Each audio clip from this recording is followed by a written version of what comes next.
अलैकुम वरहमतुल्लाहि वबरकातुहू। बल हुवा कुरआनुम मजीद फी लौहिम महफूज, बल्कि वो कमाल शर्फ वाला कुरान है लौह महफूज में।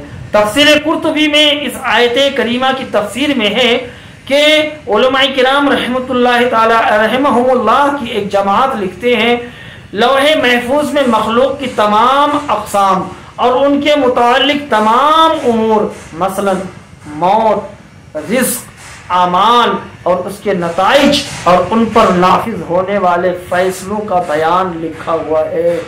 हजरत गिरामी, लौहे महफूज में जो कुछ लिखा हुआ है उसे क़ज़ा व तक़दीर भी कहते हैं। अगर वीडियो इन्फॉर्मेटिव लगी हो, कुछ मालूमात में इजाफा हुआ हो तो फेसबुक पेज को फॉलो करें और चैनल को सब्सक्राइब करें यूट्यूब पर और वीडियो को लाइक करें। अस्सलामु अलैकुम व रहमतुल्लाहि व बरकातुहू।